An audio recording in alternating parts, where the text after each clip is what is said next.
అందరికీ నమస్కారం. మార్చి 8 అంతర్జాతీయ మహిళా దినోత్సవం గురించి మనందరికీ తెలుసు. కానీ మన భారతదేశానికి ప్రత్యేకంగా ఒక జాతీయ మహిళా దినోత్సవం ఉందని మీలో ఎంతమందికి తెలుసు? అవును, అది రేపే ఫిబ్రవరి 13న జరుపుకుంటాము. ఈ రోజుకు ఒక ప్రత్యేకత ఉంది. ఇది భారత కోకిల అని పిలువబడే సరోజినీ నాయుడు గారి జయంతి.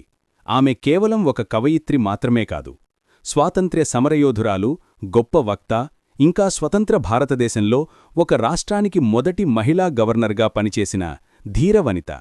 ఆమె జీవితం ఎందరికో స్ఫూర్తి. అందుకే ఈ రోజును మనం కేవలం ఆమెను గుర్తు చేసుకోవడానికే కాదు, భారతీయ మహిళల విజయాలను, వారి శక్తిని, వాళ్ల ప్రగతిని సెలబ్రేట్ చేసుకోవడానికి జరుపుకుంటాము. విద్య, పాలన, సైన్స్ వంటి రంగాల్లో మహిళలు సాధిస్తున్న విజయాలకు ఇది ఒక గౌరవం.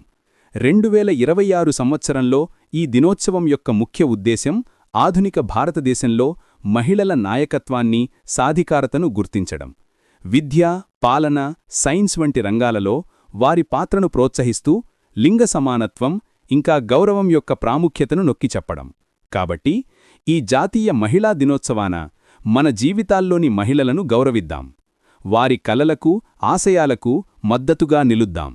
అందరం కలిసి ఒక సమానత్వపు రేపటిని నిర్మిద్దాం.